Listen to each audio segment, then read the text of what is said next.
মারতে যায় জামাই ধরেন আগুন ধরে গেছে। তারপর ধরেন অনেক চেষ্টা করেছে, আমার ননদের ওখানে যায় পানি খুঁজেছে, আরো বাড়ির আশপাশে যায় পানি খুঁজেছে, ধরেন পাইনি। অনেক চিল্লাচিল্লির পরে ধরেন আমার এক ভাসুর ভ্যান দেখে এসে ফরফর করে জামা টামা ছিঁড়ে ফেলে তখন ধরেন চিল্লাইছে, এলাকার সবাই পানি এসে পানি ঢালিছে ধরেন। মানে অনেকটা সময় দিছে কিন্তু আমরা তো কেউ ছিলাম না, একাই ছিল। এ কারণে ও অনেকটা ভয় পাইছে ধরেন, একাই ছিল। আমার মেয়ের একটু ভালো চিকিৎসা চাই, তো ধরেন এখানে হচ্ছে কিন্তু সময় লাগছে আর কি।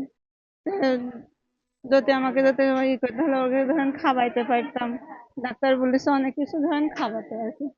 অত পুরা রোগী ওরা একটু অনেক কিছু হয়েছে, তো বুঝতেই তো পারছেন আমাদের টাকা পয়সার দরকার ধরেন। ডাক্তারের মতন ডাক্তার ধরেন সাধ্য করছে, এখান থেকে ধরেন সরকারি হাসপাতাল কিছু এখান থেকে দিচ্ছে, কিছু আমাদের বাইরে থেকে কিনা লাগছে। কিনতে গেলে তো ধরেন তখন গায়ে বাড়ি যাচ্ছে আর কি। এই জন্য ধরেন সবার কাছে থাকছে চিকিৎসাটা ভালো হয় আর কি।